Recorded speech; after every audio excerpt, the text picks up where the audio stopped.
মুরাদনগরের ধর্ষণের মামলা ৪ আসামি ৩ দিন করে রিমান্ড মঞ্জুর। কুমিল্লার মুরাদনগরে আলোচিত ধর্ষণ ও নির্যাতনের মামলায় ৪ আসামি ৩ দিন করে রিমান্ড মঞ্জুর করেছেন আদালত। আজ বৃহস্পতিবার দুপুর ১২টার দিকে কুমিল্লার সিনিয়র জুডিশিয়াল ম্যাজিস্ট্রেট আদালতের বিচারক মমিনুল হক শুনানি শেষে এই বিষয়ে আদেশ দেন। এর আগে গত সোমবার গ্রেপ্তার ৪ জনকে জিজ্ঞাসাবাদের জন্য ৭ দিনের রিমান্ড আবেদন করেন মামলার তদন্ত কর্মকর্তা। পরে আদালত আজ রিমান্ড শুনানির তারিখ ধার্য করেন। আজ শুনানির সময় ৪ আসামি আদালতে উপস্থিত ছিলেন। কুমিল্লা আদালত ও পুলিশের পরিদর্শক সাদিকুর রহমান বলেন, আসামিরা মুরাদনগর থানায় দায়ের হওয়া নারী নির্যাতন ও পর্নোগ্রাফি আইনের মামলায় কারাগারে ছিলেন। আজ শুনানি শেষে আদালত তাদের ৩ দিন করে রিমান্ড মঞ্জুর করেছেন।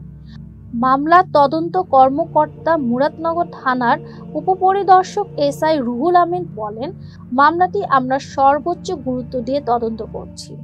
আশা করছি আগামী শনিবারের মধ্যে আসামিদের জিজ্ঞাসাবাদের জন্য নেওয়া হবে।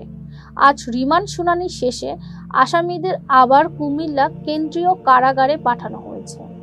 নতুন করে কেউ গ্রেপ্তার না হওয়া প্রসঙ্গে জানতে চাইলে এসআই রুহুল আমিন বলেন, আমরা এরই মধ্যে যাদের শনাক্ত করেছি তারা এলাকা থেকে পালাতক, তবে তাদের ধরতে পুলিশের অভিযান অব্যাহত রয়েছে। এই ৪ আসামির জিজ্ঞাসাবাদ শেষ হলে তাদের কাছ থেকে গুরুত্বপূর্ণ তথ্য পাওয়া যাবে।